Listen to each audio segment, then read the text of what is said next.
Assalamu alaikum dear students. I am Naveed Ahmed. I am here to teach you biology for grade 12. We were discussing chapter number 24 and today's topic of discussion is evidences of evolution. Students, जब हम evolution की बात करते हैं तो वो अपने कुछ ना कुछ observable signs छोड़ के जाते हैं जिनको हम स्टडी करते हैं, समझते हैं और हमें प्रॉपरली उसके अगेंस्ट एविडेंसेस जो हैं वो मिल जाते हैं। अब देखिए, एवोल्यूशन जब से हो रही है, ज़ाहिर सी बात है, अर्थ बनी, अर्थ बनने के बाद इसमें चेंजेस आते गए आते गए आते गए। उन तमाम चेंजेस जो हैं उन्हीं को तो हमने एवोल्यूशन कहा। तो हम इसको एज प्रूव एविडेंसेस जो हैं वो बहुत ज़्यादा ले सकते हैं जैसे जैसे बायोलॉजी प्रोग्रेस कर रही है। तो उनमें से कुछ एविडेंसेस जो हैं वो हम इस लेक्चर में डिस्कस करते हैं। उनको अंडरस्टैंड करने के लिए चलते हैं लाइट बोर्ड की तरफ। स्टूडेंट्स, हम एविडेंसेस ऑफ एवोल्यूशन को देख रहे हैं। एविडेंसेस ऑफ एवोल्यूशन, तो एविडेंसेस ऑफ एवोल्यूशन तो काफ़ी ज़्यादा हैं, लेकिन हम चंद एक जो है वो इस वीडियो में देखेंगे, बाकी जो है वो नेक्स्ट में डिस्कस करेंगे। Evidences of evolution. स्टूडेंट्स, जब एविडेंसेस की बात करते हैं तो एवोल्यूशन जो है लीव्स साइंस, ऑब्जर्वेबल साइंस। हम ये कह सकते हैं कि जो एवोल्यूशन है, evolution change in organisms genetic characteristics with passage of time leaves observable signs, leaves observable signs, यानी कि ऐसे साइंस जिनको हम ऑब्जर्व कर सकते हैं, देख सकते हैं, स्टडी कर सकते हैं, ऐसे साइंस एवोल्यूशन छोड़ती है। अब एवोल्यूशन की हम बात कर रहे हैं तो मेनली जो एविडेंसेस हैं एवोल्यूशन के, इसके जो मेनली एविडेंसेस हैं that is based upon, mainly evidences जो हैं वो हम कहते हैं बेस्ड अपॉन बायोजियोग्राफी, बायोजियोग्राफिकल इस पे बेस करते हैं, प्लस में फॉसिल रिकॉर्ड्स। ये हमारे पास मेन विजुअल आप कह सकते हैं, जो फॉसिल रिकॉर्ड है ये एविडेंस प्रोवाइड करता है, फॉसिल रिकॉर्ड्स। लेकिन जैसे जैसे बायोलॉजी में तरक्की होती गई, एविडेंसेस की अप्रोच भी बढ़ती गई। एज बायोलॉजी प्रोग्रेस, जिस तरह से बायोलॉजी में प्रोग्रेस का मतलब ये है कि तरक्की होती गई, उस तरह से हमारे पास न्यू फैक्ट्स, फिगर्स, आप ऐसे कह सकते हैं, न्यू फैक्ट्स, न्यू एविडेंसेस जो हैं वो भी आते गए, हम कलेक्ट करते गए। यानी कि बायोलॉजी की प्रोग्रेस के ऊपर बेस्ड मेनली कर रहा है। जैसे जैसे इसमें यानी कि प्रोग्रेस होती गई, उसी तरह से new facts, new evidences, new चीज़ें जो है वो हमें मिलती चली गई। अब बात यह है कि हम यहाँ पे किसको डिस्कस कर रहे हैं, तो यहाँ पे हम मेनली चंद एक एविडेंसेस को डिस्कस करते हैं, जिनमें सबसे पहला है बायोजियोग्राफी। सबसे फर्स्ट जो है वो है biogeography. Students, we have also studied it. Biogeography होता क्या है? बायो का मतलब होता है लाइफ, लिविंग ऑर्गेनिजम्स, यानी कि हम यहाँ पे लिविंग की बात करते हैं, लिविंग लाइफ ऑर्गेनिजम्स की बात करते हैं। जियो मीन अर्थ, हम इसे ज़मीन कहते हैं, जितनी भी ओवरऑल मौजूद है सॉइल। और ग्राफी का मतलब है डिस्ट्रीब्यूशन, डिस्ट्रीब्यूट होना, यानी कि distribution of living organisms on different parts of earth, that was the first idea given by Darwin। ये डार्विन की तरफ से फर्स्ट आइडिया कह सकते हैं, या फर्स्ट एविडेंस के तौर पे हम इसे काउंट कर लेते हैं। अब अकॉर्डिंग टू हिम उसका कहना ये था कि जैसे वो आइलैंड्स थे, वो आइलैंड्स आहिस्ता आहिस्ता सेपरेट होते गए, और वो आइलैंड्स जो हैं वो मेन लैंड से सेपरेट होते गए। कहाँ से?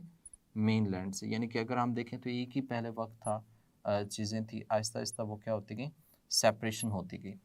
तो वो जो सेपरेशन है, वो जो अलग अलग होते गए हैं, उसमें साथ साथ में लिविंग ऑर्गेनिजम्स भी अलहदा होते गए, लिविंग ऑर्गेनिजम्स भी साथ साथ में मूव करते गए। लिविंग ऑर्गेनिजम्स में प्लांट्स और एनिमल्स दोनों हैं, फ्लोरा एंड फाना जो है वो दोनों इसमें शामिल होते हैं, प्लांट्स भी और एनिमल्स भी।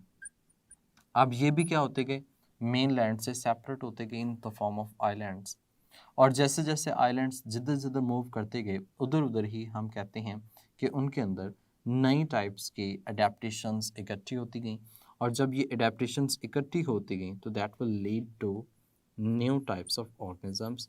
तो उसी के मुताबिक वो क्या होते गए, अडेप्ट होते गए। जब उसमें अडेप्टेशंस यानी कि वो अडेप्ट होते गए, उनके अंदर चेंजेस आते गए और वो नए ऑफस्प्रिंग्स गिने गए, तो हम यहाँ पे यही कहते हैं कि बायोजियोग्राफी जो है डिफरेंट एरियाज़ में हम अगर देखते हैं लिविंग ऑर्गेनिजम्स को, वो एक दूसरे से रिजेम्बलेंस भी रखते हैं और एक दूसरे से डिफरेंसेस भी होते हैं।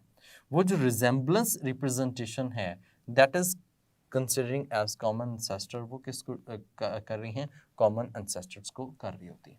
यहाँ पे हम ये एक बात कहते हैं कि डिफरेंट एरियाज़ जो हैं वो मौजूद हैं, उन डिफरेंट एरियाज़ के अंदर डिफरेंट तरह के लिविंग ऑर्गेनिजम्स हैं, डिफरेंट एरियाज़ मौजूद हैं।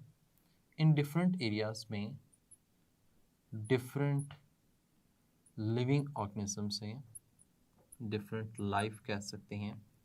अब इस लाइफ में दोनों चीज़ें हैं, एक हम कहते हैं resemblance because they are separated from same, और दूसरा हमने कहा कि वहाँ पे उनके अंदर डिफरेंसेस आते हैं या फिर उनके अंदर वेरिएशंस आते हैं। अब देखिए जो डिफरेंसेस हैं ये भी हमें बताते हैं कि वो एक नया इन्वायरमेंट है और उस नए इन्वायरमेंट में जाके उन्होंने सरवाइव किया, और रिजेम्बलेंस शो करते हैं कि that is from common ancestor, कि ये ओरिजिनेट कहाँ से हुए हैं, किसी कॉमन अनसेस्टर से ओरिजिनेट हुए हैं। कॉमन एंसेस्टर का मतलब यह है कि किसी एक से ओरिजिनेट हुए हैं।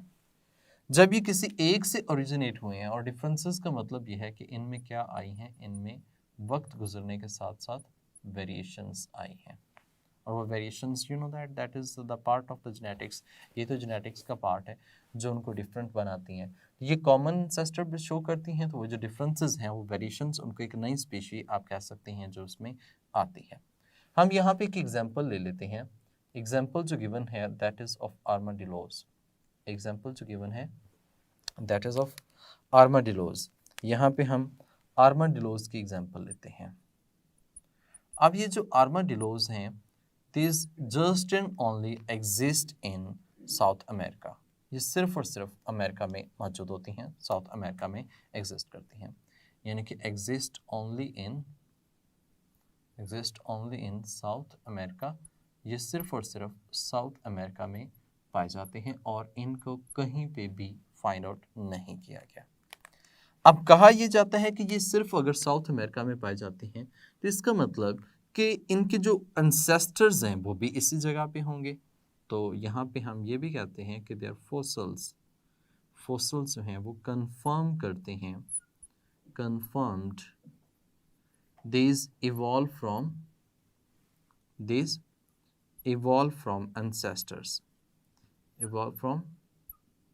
ancestors, ये अपने ancestors से evolve हुए हैं which were living there, यानी कि ये अपने ancestor से ही evolve हुए हैं। and that fossils also confirm that कि ये जो armadillos हैं ये यहीं पे survive करते, तो वहीं से evolve होकर वहीं पे ये exist कर रहे हैं। these are not present in any other place, ये किसी दूसरी जगह पर place नहीं है।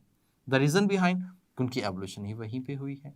ये armadillos हैं क्या चीज़, armadillos are armored mammal हैं ये, these are armored mammals, ये आर्मर्ड मैमल्स हैं जो यहाँ पे इवॉल्व करते हैं। तो स्टूडेंट्स ओवरऑल अगर हम इससे कंक्लूजन्स निकालें तो हम ऐसे ही कह सकते हैं कि जो जहाँ पे लिविंग ऑर्गेनिजम्स इवॉल्व हुए हैं वो वहीं पे ही क्या होते हैं, एग्जिस्ट करते हैं।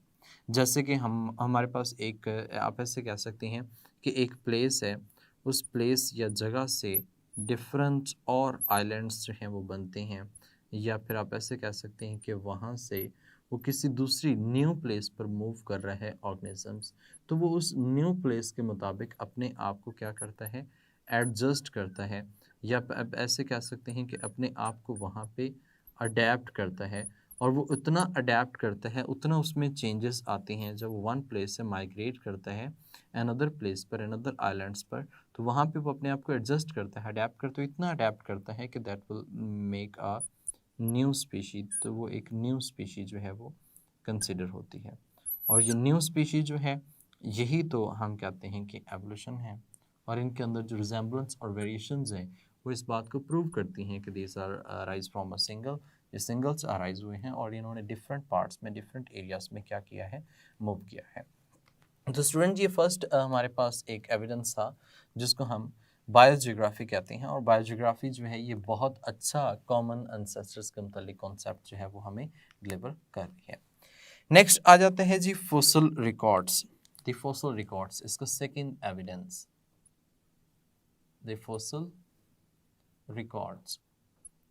देखिए स्टूडेंट, इसको अंडरस्टैंड करने से पहले हमें ये बात समझनी है कि फॉसिल्स क्या होते हैं, कहाँ से मिलते हैं, क्या चीज़ है। तो पहले हम यहाँ पे डिफाइन करते हैं फॉसिल्स को।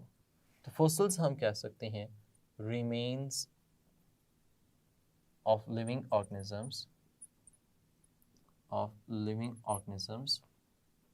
लिविंग ऑर्गेनिजम्स में प्लांट्स भी हो सकते हैं, एनिमल्स भी हो सकते हैं।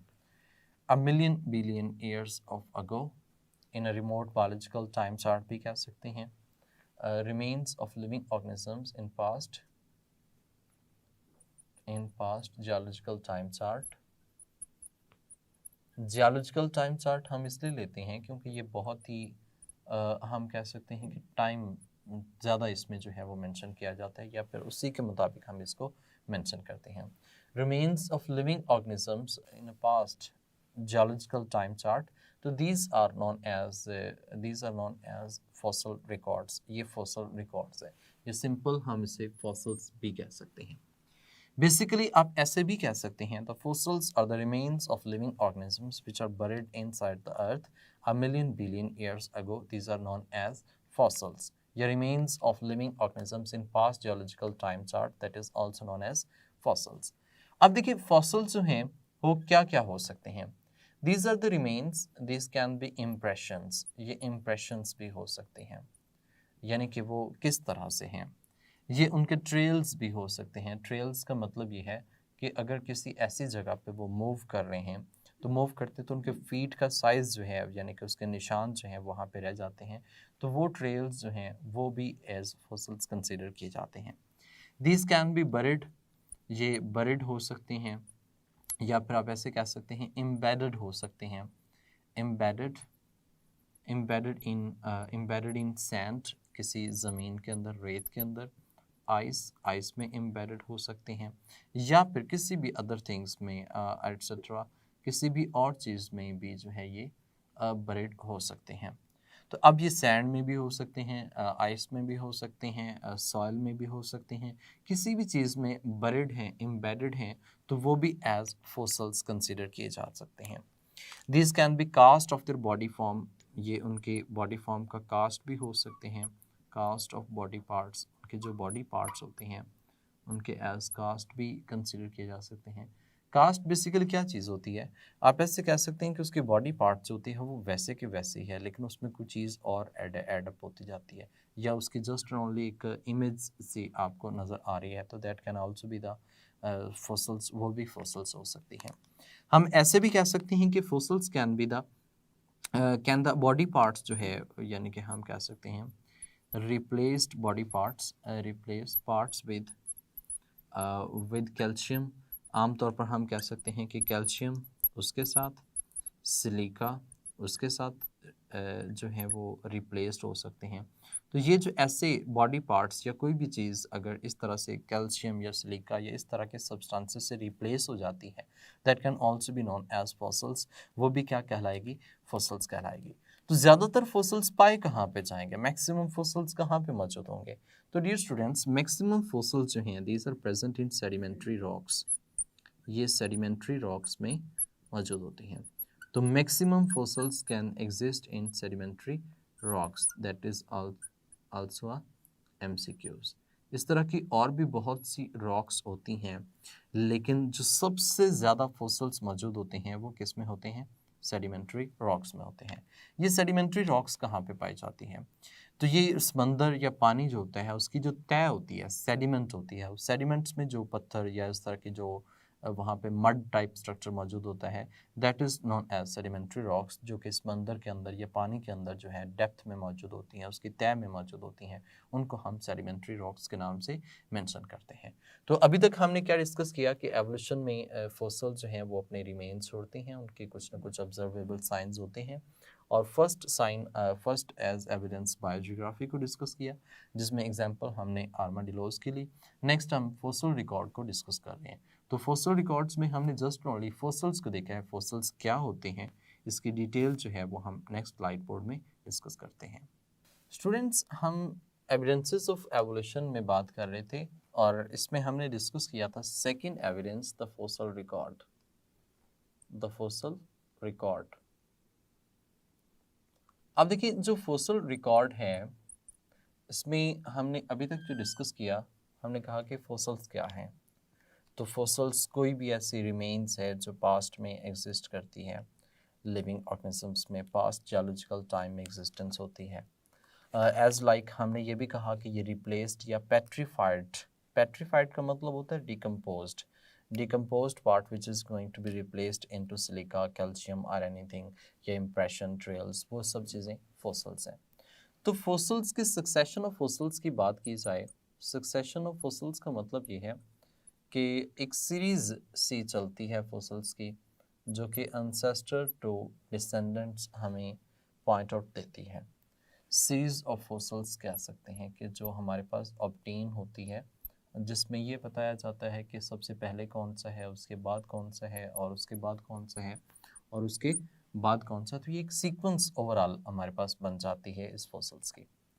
तो स्टूडेंट, ये जो फॉसिल्स हैं इनमें कहा जाता है कि जी प्रोकैरियोट्स जो हैं, prokaryotes, these are the ancestor of all, these are the ancestor of all. जितने भी लिविंग ऑर्गेनिजम्स अब तक गुजर चुके हैं उन तमाम का ancestor कौन है?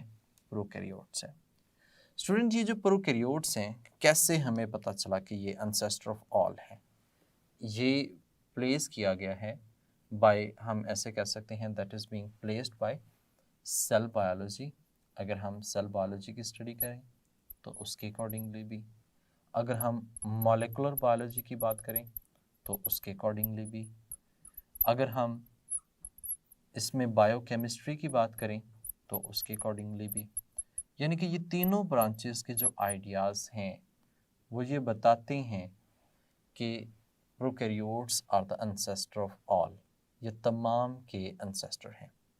स्टूडेंट, इस बात से हमें ये बात समझ आती है कि prokaryotes are the first fossils to be identified, या आप ऐसे कह सकते हैं कि first living organisms to be living on this earth. ये फर्स्ट लिविंग ऑर्गेनिज्म है जो इस अर्थ पे रहता है, या आप ऐसे कह सकते हैं रहा है या बना है। हम ऐसे भी कह सकते हैं कि जो प्रोकैरियोट्स हैं, जितने भी प्रोकैरियोट्स हैं, इनके जो एविडेंसेस हैं, these are the oldest fossils. ठीक है, ये हमें बताते हैं कि जितने भी प्रोकैरियोट्स हैं, प्रोकैरियोट्स जो हैं, दीज हैव ओल्डेस्ट फॉसिल्स। ये ओल्डेस्ट फॉसिल्स जो हैं वो इसके कंसिडर किए जाते हैं। अच्छा स्टूडेंट, यहाँ पे एक सोचने वाली बात है कि फॉसिल्स जो होते हैं वो तो हम कहते हैं रिमेन्स हैं, तो बैक्टीरिया या इस तरह के ऑर्गेनिजम्स तो बहुत छोटे से होते हैं, इनवर्टिब्रेट्स हैं, इनके तो कैसे फॉसिल्स हम ऑब्टेन करेंगे? तो इफ़ यू रिमेंबर, तो आपने वो साइनोबैक्टीरिया वगैरह पढ़ा होगा। वो जो साइनोबैक्टीरिया होते हैं उसमें नॉस्टॉक और इस तरह के ऑर्गेनिजम्स जो हैं वो शामिल होते हैं। तो वो जो नॉस्टॉक और इस तरह के बैक्टीरिया जो हैं, जिनके ऊपर एक शेल होता है या म्यूसिलेजिनस कवरिंग होती है, उनके फॉसिल्स जो हैं वो अभी तक एग्जिस्ट करते हैं। सो ये ओल्डेस्ट फॉसिल्स अभी तक हमारे पास ये बिल्कुल ठीक ठाक कंसिडर्ड होते हैं, और ये हैं भी ओल्डेस्ट कंसिडर किए जाते हैं। स्टूडेंट यहाँ पे बात की जाए ना, तो हमने कहा कि फोसिल रिकॉर्ड की हम बात कर रहे हैं। तो फोसिल रिकॉर्ड को कहा जाता है कि दीज आर, कि ये जो फोसिल रिकॉर्ड है ये स्ट्रॉन्ग एविडेंस काउंट होता है, यानी कि ये एक स्ट्रॉन्ग एविडेंस हमारे पास मौजूद है। इन दैट सेंस कि it is a visual record, ये हमारे पास एक विजुअल रिकॉर्ड भी आता है, हम इसको अपनी आँखों से देख भी सकते हैं। तो विजुअल रिकॉर्ड है, स्ट्रॉन्ग एविडेंस है, और इसकी मदद से हम उनकी एज और उसका जब जब कितनी दफ़ा, यानी कि कब कब ये डेवलप होते हैं, ये सब कुछ जो है वो हम फाइंड आउट कर सकते हैं, आइडेंटिफाई हो सकता है। फॉसिल्स की एक और बात की जाए तो यहाँ पे हम इसकी एक क्रोनोलॉजिकल सीक्वेंस बताते हैं, chronological sequence of vertebrates, sequence of vertebrates. Students, इसका मतलब ये होता है कि पहले कौन से ऑर्गेनिज्म हुए, उसके बाद फिर कौन से ऑर्गेनिजम्स बने, उसके बाद फिर कौन से ऑर्गेनिजम्स बने, उस सीक्वेंस को हम क्रोनोलॉजिकल सीक्वेंस कह सकते हैं। क्रोनोलॉजिकल को हम एवोल्यूशनरी सीक्वेंस भी कह सकते हैं। और ये हम बात करते हैं वर्टिब्रेट्स की, जो कि थ्रू आउट द वर्टिब्रेट्स में सिमिलर कंसिडर किए जाते हैं। जैसा कि सबसे पहले हम बात करें तो जो सबसे पहले फॉसिल्स आते हैं वो किसके हैं? फिश के हैं। फिश के बाद जो नेक्स्ट बनते हैं वो कौन से हैं? एम्फीबियंस, एम्फीबियंस कंसिडर किए जाते हैं। एम्फीबियंस के बाद जो हैं वो हैं रेप्टाइल्स, और रेप्टाइल्स के बाद जो हैं वो यहाँ पे लिखा हुआ है कि मैमल्स और बर्ड्स दोनों जो हैं वो रेप्टाइल्स से इवॉल्व होते हैं। तो स्टूडेंट, हम यहाँ पे दोनों को यहाँ पे मेंशन करते हैं कि ये दोनों जो हैं वो रेप्टाइल्स से ही एग्जिस्ट होते हैं, मैमल्स भी और बर्ड्स भी। पहले जो हैं आप ऐसे कह लें कि बर्ड्स हैं, और उसके बाद जो इवॉल्व हुए हैं वो कौन से हैं? मैमल्स हैं, वो मैमल्स इवॉल्व। तो ओवरऑल अगर एवोल्यूशन की बात की जाए तो एवोल्यूशनरी पॉइंट ऑफ व्यू से वर्टिब्रेट्स की बात की जाए तो हम ये कहते हैं सबसे पहले कौन इवॉल्व हुए? फिश, फिश के बाद जो है एम्फीबियंस, एम्फीबियंस के बाद रेप्टाइल्स, और रेप्टाइल्स से के बाद जो है वो डायरेक्टली बर्ड्स और मैमल्स जो हैं वो इवॉल्व होते हैं। सबसे ओल्डेस्ट की अगर बात की जाए तो हम कह सकते हैं फिश है, और सबसे लेटेस्ट अब तक जो हैं वो कौन से हैं? मैमल्स हैं, ये लेटेस्ट कंसीडर होते हैं। बेसिकली रेप्टाइल्स से ही बर्ड्स हैं, रेप्टाइल्स से ही मैमल्स हैं। ऐसा बिल्कुल भी नहीं है कि रेप्टाइल से बर्ड्स, बर्ड्स से आगे मैमल्स हैं, बल्कि दोनों जो हैं वो रेप्टाइल से लिनिएज जो है इनकी स्टार्ट होती है। तो ये एक क्रोनोलॉजिकल सीक्वेंस है जो हमें यहाँ पे पता चल रही है, जो हमें यहाँ पे ये एक डिक्लेयर कर रहे हैं कि किस तरह से ये लिविंग ऑर्गेनिजम्स जो हैं वो बने हैं। इसी का प्रूफ हम ऐसे भी कह सकते हैं कि वो जो एवोल्यूशन ऑफ हॉर्स है वो भी ये चीज़ जो है वो रिप्रेजेंट करती है।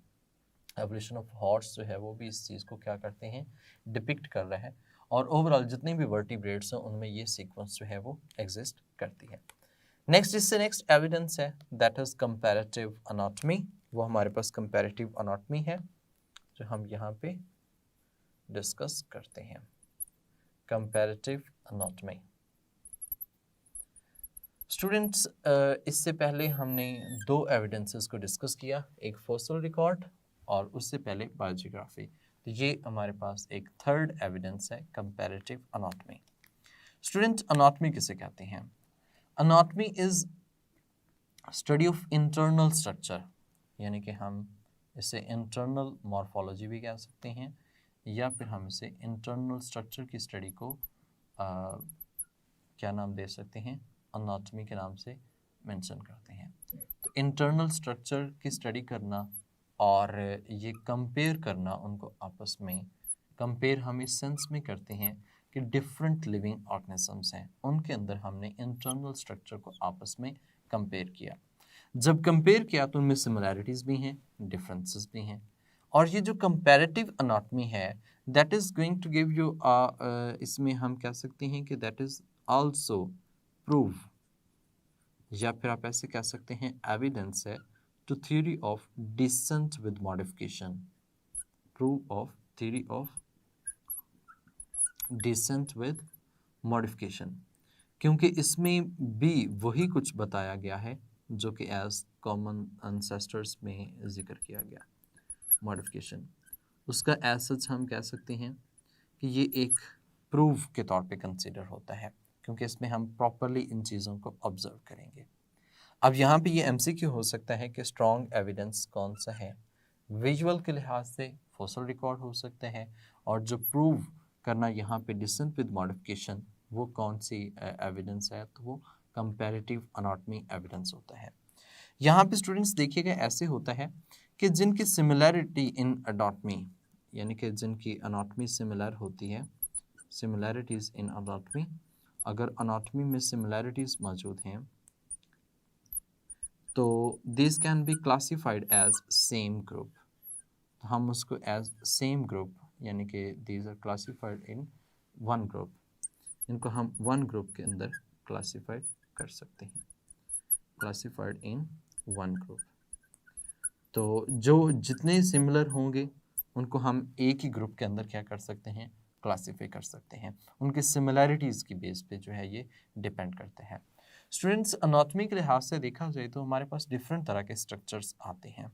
उन स्ट्रक्चर्स में सबसे पहले जो स्ट्रक्चर कंसीडर किए जाते हैं, these structures are known as homologous structure. Homologous structure student, homologous structure हम कहते हैं दोज स्ट्रक्चर, ऐसे स्ट्रक्चर होते हैं जिनमें सिमिलर इन फंक्शन, या आप इसको एक और नाम से याद रख सकते हैं, कॉमन अनसेस्टरी। ये कॉमन अनसेस्टरी को रिप्रेजेंट करते हैं, यानी कि सेम एक अनसेस्टर से बने हैं। क्यों? क्योंकि हम कहते हैं कि ये स्ट्रक्चर के लिहाज से स्ट्रक्चरली ए लाइक होते हैं, स्ट्रक्चर के लिहाज से ये एक जैसे होते हैं, देयर सिमिलैरिटी सेम है। जबकि अगर हम फंक्शंस के लिहाज से बात करें, इनके फंक्शंस की बात की जाए तो दीज आर डिफरेंट। ये क्या है, एक दूसरे से डिफरेंट होते हैं। तो स्ट्रक्चर के लिहाज से सेम, लेकिन फंक्शन के लिहाज से कैसे हैं, डिफरेंट है। तो ये ऐसे ऑर्गन्स जो हैं, ऐसे स्ट्रक्चर्स जो हैं, वो क्या कहलाते हैं, होमोलोगस स्ट्रक्चर कहलाते हैं। And you know that this phenomena, इस फिनोमेने को हम होमोलॉगी के नाम से मेंशन करते हैं। And this phenomena, this phenomenon is known as homology. This phenomenon is known as homology. अब इसकी एग्जांपल्स भी होनी चाहिए, या फिर हम इसको एक और पॉइंट ऑफ व्यू से भी मेंशन करते हैं, will discuss in next. But right now we are going to discuss the examples of homologous structures which are structurally alike, but functions के लिहाज से अगर देखा जाए तो वो एक दूसरे से क्या है, डिफरेंट है। तो स्टूडेंट्स, इसमें पहले हम प्लांट्स की एग्जांपल ले लेते हैं। अगर हम प्लांट्स की बात करते हैं तो प्लांट्स में पार्ट्स ऑफ फ्लावर की बात की जाती है। Parts of flower, parts of flower, एक फ्लावर जो है उसके पार्ट्स की हम बात करते हैं। स्टूडेंट्स, जब पार्ट्स ऑफ फ्लावर की बात की गई है तो इसमें क्या क्या शामिल है?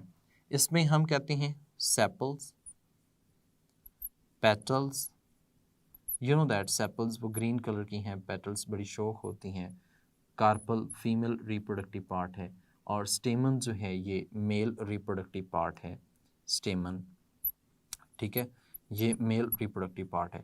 हम कहते हैं कि ये जितने भी ऑर्गन्स हैं, these are evolve from leaf, evolve from leaf, ये लीफ से इवॉल्व हुए हैं। और जो लीफ है, इनमें तमाम में स्ट्रक्चर जो है वो कैसा है, सेम है, लेकिन सेपल्स का काम कुछ और है, पेटल्स का काम कुछ और है, कार्पल का काम कुछ और है, और स्टेमन का काम कुछ और है। यानी कि दीज इवॉल्व फ्रॉम लीफ। तो ये स्ट्रक्चर में कैसे हैं, सेम है। स्ट्रक्चरली अगर इनको देखा जाए तो ये कैसे हैं, सेम है। स्ट्रक्चरली दीज आर सेम, लेकिन फंक्शन के लिहाज से देखा जाए इन तमाम का जो अगर हम फंक्शन की बात करते हैं तो दीज आर डिफरेंट। वो कैसे हैं, एक दूसरे से डिफरेंट है। तो ये जो कॉन्सेप्ट हम यहाँ पे बता रहे हैं, होमोलॉजी का कॉन्सेप्ट, इसमें स्ट्रक्चर के लिहाज से सिमिलैरिटी, लेकिन फंक्शन के लिहाज से कैसी है, डिससिमिलैरिटीज मौजूद होती है। ये अभी हमने एग्जाम्पल पढ़ी है प्लांट्स के रिलेटेड। अभी हम जो नेक्स्ट एग्जाम्पल पढ़ेंगे उसमें हम एनिमल्स के रिलेटेड पढ़ेंगे कि एनिमल्स की कौन सी एग्जाम्पल इसमें काउंट होती है। स्टूडेंट हम इसमें थर्ड एविडेंस डिस्कस कर रहे थे, that was comparative anatomy. Comparative anatomy, इसमें हम एक पॉइंट डिस्कस किया था, होमोलोगस स्ट्रक्चर। तो यहाँ पे एक पॉइंट है homologous structure. Student homologous structure में हमने एक बात की कि स्ट्रक्चर के लिहाज से कैसे होते हैं सेम, लेकिन फंक्शन के लिहाज से डिफरेंट, और ये फिनोमेना होमोलॉजी कहलाता है। और इसमें हमने प्लांट्स की एग्जांपल ली थी, दैट वाज लीफ से जो इवॉल्व होते हैं, पेटल्स, सेपल्स, स्टेमन्स, कार्पल्स, इसके एग्जांपल्स में आते हैं। अब हम इसकी एग्जांपल में एनिमल्स की बात करते हैं कि एनिमल्स में इसकी एग्जांपल कौन सी होती है। तो स्टूडेंट्स जो एनिमल्स हैं उनके अंदर अगर देखा जाए फोर लिम्ब ऑफ ह्यूमन, इंसान के, यानी कि इसमें हम बोन्स के स्केलेटल स्ट्रक्चर की बात कर रहे हैं। इंसान की बात करें, कैट की बात करें, dog, bats and other mammals, जितने भी बाकी मैमल्स हैं उन तमाम मैमल्स में भी फोर लिम्ब्स के अंदर स्केलेटल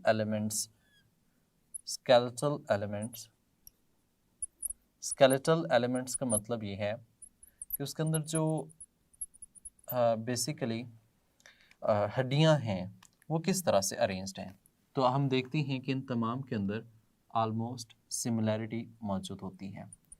तो इस सिमिलैरिटी की बेस जो है वो हम ये कह सकते हैं कि एंसेस्टर जो है इनका कॉमन है, लेकिन डिसेंडेंट्स जो है, जो आगे इनके डिसेंडेंट्स हैं वो आगे डिफरेंट तरह से हैं। तो ये एक एनिमल्स की एग्जांपल्स हैं। एनिमल्स में इसकी एग्जांपल्स में कैट, डॉग, ह्यूमन, बैट्स के फोर लिम्ब्स के अंदर स्केलेटल एलिमेंट्स के जिक्र किया गया है। अच्छा स्टूडेंट, एक एवोल्यूशन भी होती है, एवोल्यूशन की टाइप हम कह सकते हैं। That type of evolution is known as divergent evolution. Divergent evolution, ये जो डाइवर्जेंट एवोल्यूशन है इसके लिए एक सिंबल हम यूज़ करते हैं। सिंबल इस तरह से है कि इसके जो अनसेस्टर है वो एक है, आगे जाके ये डाइवर्ज हो जाता है दो में, और दो इसके जो हैं वो क्या बन जाते हैं, डिसेंडेंट्स बन जाते हैं। इसका मतलब ये है कि अनसेस्टर यहाँ पे हमने मेंशन किया, दैट इज़ कॉमन। ये कैसा है, कॉमन है, दोनों में, दोनों का एक ही जो है वो हम कह सकते हैं अनसेस्टर है, कॉमन है। और उसके बाद ये जो डिसेंडेंट्स हैं, डिसेंडेंट्स ये डिफरेंट है। ये क्या है, डिफरेंट है। डाइवर्ज होना मतलब कि अलग-अलग हो जाना, इस सेंस में हम इसे कंसीडर करते हैं। डिसेंडेंट में मतलब डाइवर्ज हो जाना, इसी एवोल्यूशन को हम डाइवर्जेंट एवोल्यूशन कहते हैं। यानी कि आप इसको ऐसे डिफाइन कर सकते हैं, divergent evolution giving the concept of common ancestor. ये कॉमन एंसेस्टर का कॉन्सेप्ट दे रही है। एंड इन कॉमन एंसेस्ट्री में there is a one ancestor, one एक एंसेस्टर है, but there is different descendants हैं ड्यू टू देयर एवोल्यूशन, उनके एवोल्यूशन की वजह से। तो इसी सेंस में हम कह सकते हैं कि होमोलॉजी के अंदर जो एवोल्यूशन होती है वो कौन सी है, डाइवर्जेंट एवोल्यूशन है, जो कि एक एंसेस्टर फिर आगे डाइवर्ज होकर डिफरेंट इन्वायरमेंट में जाके डिफरेंट फंक्शंस जो हैं वो परफॉर्म करते हैं स्ट्रक्चर्स, लेकिन उनका स्ट्रक्चर जो है वो कैसा है, सिमिलर होता है। स्टूडेंट, नेक्स्ट टाइप जो स्ट्रक्चर्स की एग्जिस्ट करती है that is known as analogous structures, या से हम एनालोगस ऑर्गन्स के नाम से भी मेंशन करते हैं। एनालोगस ऑर्गन्स और एनालोगस स्ट्रक्चर्स, ये बिल्कुल ऑपोजिट है एज जैसे कि हमने होमोलोगस स्ट्रक्चर्स की बात की, तो ये बिल्कुल उसके ऑपोजिट है। देखिए स्टूडेंट, एनालोगस में हम ये कह सकते हैं कि उनके एंसेस्टर डिफरेंट हैं, यानी कि उनका जो स्ट्रक्चर है वो डिफरेंट है।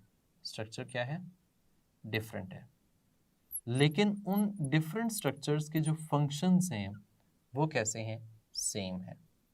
दीज हैव फंक्शंस की बात करें तो फंक्शन जो हैं वो एक दूसरे से कैसे होते हैं, सिमिलर होते हैं। यानी कि स्ट्रक्चर डिफरेंट है, लेकिन फंक्शंस की बात की जाए तो फंक्शंस एक दूसरे से क्या हैं, उनके सिमिलर हैं। तो अब इस तरह का कॉन्सेप्ट जो हम यहाँ पे बात करते हैं, तो एग्जांपल्स भी एग्जिस्ट करती हैं। एग्जांपल्स की बात की जाए तो जैसे विंग्स हैं, विंग्स, फ्लिपर्स,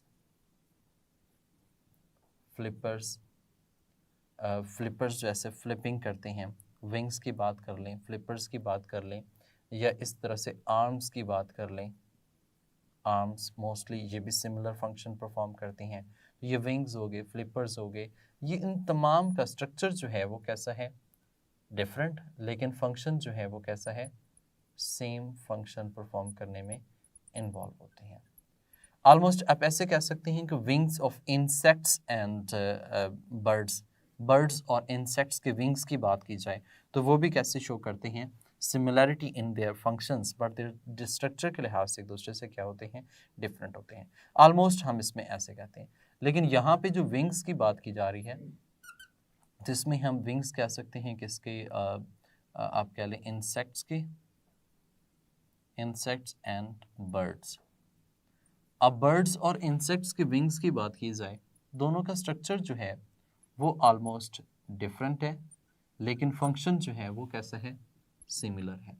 तो इस तरह से मोस्टली हम जैसे ऐसे कहते हैं जिसका स्ट्रक्चर सिमिलर हो, डिफरेंट हो, लेकिन फंक्शन सिमिलर हो, वो ऑर्गन्स कैसे कहलाते हैं, एनालोगस कहलाते हैं। और ऐसे फिनोमेने को हम किस नाम से जानते हैं, दिस टाइप ऑफ फिनोमेना जो है, फिनोमेना जो है उसे हम एनालॉगी के नाम से मेंशन किया जाता है। स्टूडेंट, इसमें भी एक टाइप है एवोल्यूशन की। यहाँ पे हमने डाइवर्जेंट एवोल्यूशन की बात की है, तो यहाँ पे जो हम कंसिडर करते हैं दैट इज कन्वर्जेंट एवोल्यूशन। यानी कि यहाँ पे जो टाइप ऑफ एवोल्यूशन है that is convergent evolution. Convergent evolution जो है वो मौजूद होती है। अब ये जो कन्वर्जेंट एवोल्यूशन है स्टूडेंट, ये हम इसके जो सिंबल यूटिलाइज करते हैं वो ऐसे कि डिफरेंट एंसेस्टर्स हैं, लेकिन वो किसी सेम इन्वायरमेंट में आते हैं और सेम इन्वायरमेंट में आकर सेम तरह का फंक्शंस परफॉर्म करते हैं। तो इसमें जो डिसेंडेंट्स हैं वो एक तरह के हैं, मतलब उनके फंक्शंस में सिमिलैरिटी है, लेकिन एंसेस्टर डिफरेंट होने की वजह से उनका स्ट्रक्चर जो है वो एक दूसरे से क्या है, डिफरेंट है। तो यहाँ पे हम कह सकते हैं कि डिफरेंट एंसेस्टर जो हैं वो मौजूद होते हैं, और ये जो कॉन्सेप्ट यहाँ पे एनालोगस का आता है ये डिफरेंट एंसेस्टर्स की बेस पे मौजूद होता है। तो ये डिफरेंट एंसेस्टर्स इसमें एग्जिस्ट कर रहे होते हैं, जबकि डिसेंडेंट्स जो है वो एक है, सेम तरह के इन्वायरमेंट में आ जाता है और सेम तरह की फीचर्स जो हैं आप कह सकते हैं कि उसमें फंक्शन जो हैं वो परफॉर्म करना स्टार्ट कर देते हैं। स्टूडेंट्स, ये एक था होमोलोगस स्ट्रक्चर्स, एनालोगस स्ट्रक्चर, और एक ऐसे हैं oldest homologous structures, this can be known as vestigial organs. उनको हम वेस्टिजियल ऑर्गन्स के नाम से मेंशन करते हैं, वेस्टिजियल ऑर्गन्स के नाम से मेंशन करते हैं। वेस्टिजियल ऑर्गन्स कह सकते हैं, वेस्टिजियल स्ट्रक्चर्स कह सकते हैं, इट्स डिपेंड अपॉन अस, ये हम पे डिपेंड करता है। लेकिन हम ये बात ज़रूर कहते हैं कि जो वेस्टिजियल ऑर्गन्स हैं these are oldest homologous structure, oldest homologous structures हम इनको काउंट करते हैं कि ये सबसे पुराने होमोलोगस स्ट्रक्चर जो हैं वो वेस्टिजियल ऑर्गन्स जो हैं ये कंसिडर होते हैं। स्टूडेंट, ये जो वेस्टिजियल ऑर्गन्स हैं हम इनको कहते हैं कि ये पास्ट में जो पहले वाले ऑर्गेनिजम्स थे उनके लिए फ़ायदेमंद थे, लेकिन जो अभी वाले ऑर्गेनिजम्स हैं उनके लिए ऐसे फ़ायदेमंद नहीं है। यानी कि हम ऐसे कह सकते हैं कि these are useful in ancestors, these are useful in ancestors, ancestors में इनका काम था, यूजफुल थे, but these are useless, useless कह सकते हैं, there is no functions in descendants, descendants में इनका ऐसा कोई फंक्शन नहीं है। तो ये जो ऐसे ऑर्गन्स होते हैं these organs are known as vestigial organs, इनको हम वेस्टिजियल ऑर्गन्स भी कहते हैं। समटाइम इनके लिए जो वर्ड यूज़ किया जाता है रूडिमेंट्री भी यूज़ करते हैं।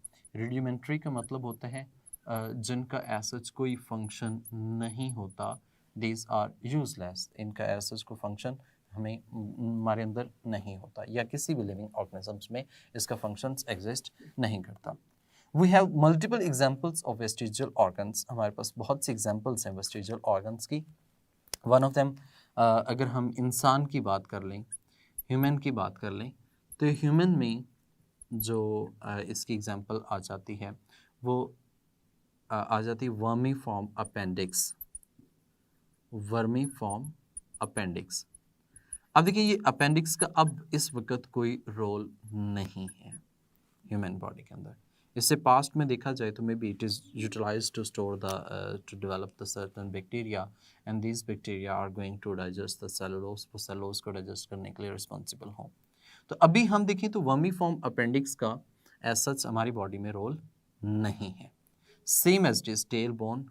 टेल बोन जो है ये भी फजूल है, मतलब इसका भी एज सच कोई काम नहीं है।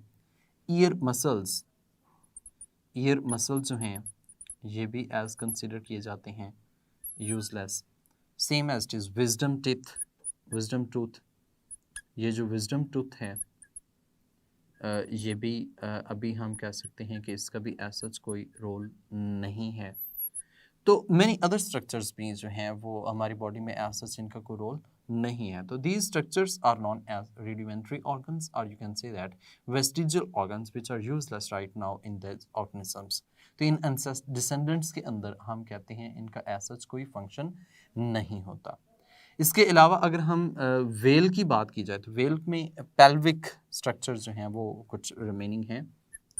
हम वेल की बात करें तो वेल में कुछ पेल्विक स्ट्रक्चर्स जो हैं वो मौजूद हैं। पेल्विक स्ट्रक्चर्स उनमें कुछ रिमेन्स उनके अंदर मौजूद होते हैं। स्नेक के अंदर अगर हम बात करें तो वो भी कुछ ना कुछ पार्ट जो होता है उनके अंदर मौजूद होता है। तो ये ओवरऑल ये जो इस तरह के स्ट्रक्चर्स होते हैं these can be known as vestigial structure. इनके एज सच कोई यूटिलाइजेशन नहीं होती। तो अभी तक हमने कितने एविडेंसेस को डिस्कस किया? सबसे पहले हमने बायोजियोग्राफी को डिस्कस किया, फिर फॉसिल रिकॉर्ड्स को डिस्कस किया, और नेक्स्ट हम जो डिस्कस कर रहे थे कंपैरेटिव अनाटॉमी को डिस्कस कर रहे थे। रिमेनिंग जो इसके एविडेंसेस हैं वो इन नेक्स्ट लेक्चर में हम डिस्कस करते हैं। जी स्टूडेंट्स, उम्मीद करता हूँ कि आपको एविडेंसेस ऑफ एवोल्यूशन में चंद एक पॉइंट समझ आए होंगे। जैसे कि अभी हमने डिस्कस किया बायोजियोग्राफी, उसके बाद फॉसिल रिकॉर्ड, और उसके बाद फिर हमने कंपैरेटिव अनाटॉमी को डिस्कस किया। स्टूडेंट्स, इस ये एक लॉन्ग क्वेश्चन भी हो सकता है। ऐसे लॉन्ग क्वेश्चन आ सकते हैं कि right a note on comparative anatomy and fossil record, यानी कि एक लॉन्ग क्वेश्चन है तो दो पार्ट्स आ सकते हैं। या कॉन्सेप्चुअल पॉइंट ऑफ व्यू से पूछा जाए तो कहा जा सकता है how can you prove that evolution does occur. आप कैसे प्रूव कर सकते हैं कि एवोल्यूशन हुई है? तो you can write any evidences, तो आप इसमें एविडेंसेस लिख सकते हैं। बट डिपेंड करता है कि कितने नंबर का क्वेश्चन है, किस तरह से है, तो उसके अकॉर्डिंगली आप इसको मेंशन करेंगे।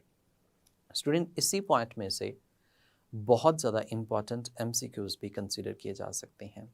लाइक दैट, अगर बायोजियोग्राफी में से पूछा जाए which one of the following can be example of best example of biogeography as they are specified on their specific locations where they evolve, the answer will be armadillos।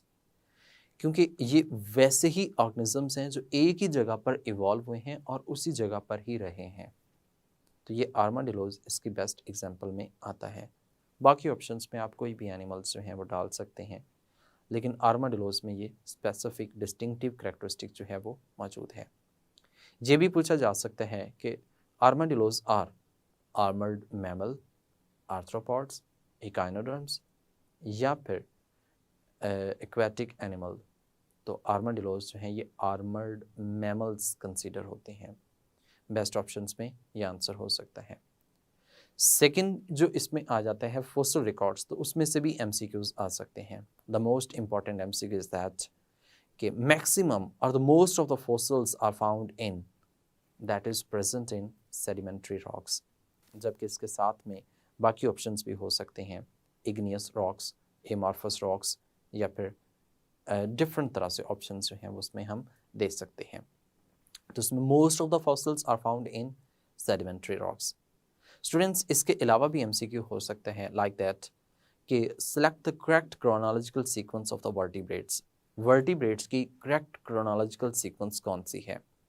तो उसमें आप जानते हैं कि फिश, एम्फीबियंस, रेप्टाइल्स, और reptile से ही birds और मैमल्स जो हैं वो इवॉल्व होते हैं। इसके अलावा आप जैसे मर्जी इसको आगे पीछे मूव करेंगे तो वो करेक्ट क्रोनोलॉजिकल सीक्वेंस नहीं होगी। तो करेक्ट क्रोनोलॉजिकल सीक्वेंस आप बेहतर तरीके से जानते हैं। क्वेश्चन ये भी हो सकता है कि which one of the following is oldest fossils. इनमें से ओल्डेस्ट फॉसिल्स किसके हैं? तो you know that oldest fossils जो हैं वो प्रोकैरियोट्स के होते हैं। तो नेक्स्ट अगर पूछा जाए कंपैरेटिव एनाटॉमी में से क्वेश्चंस, तो many of the questions arise हो सकते हैं like that the concept of common ancestry is given by, या common ancestry concept is given by, तो वो कौन सा कॉन्सेप्ट दे सकते हैं? That is be given by homologous, जबकि डिफरेंट एंसेस्टर एनालोगस में आते हैं। अब एक इम्पॉर्टेंट शॉर्ट क्वेश्चन ये भी है, what do you mean by divergent and convergent evolution? Divergent और कन्वर्जेंट एवोल्यूशन क्या होता है? या ये भी शॉर्ट क्वेश्चन हो सकता है कि differentiate between analogous and homologous structures. ये भी एक कॉन्सेप्चुअल क्वेश्चन हो सकता है, how you can prove that there's a specific structures are present in old or the remote past organisms which are not useful in that living ancestors. Then what you can that living descendants, then what you can answer? You can write their vestigial organs. तो आप vestigial organs जो हैं उनको completely mention कर सकते हैं। तो many other short questions, MCQs, and it can be a long question that can be existed.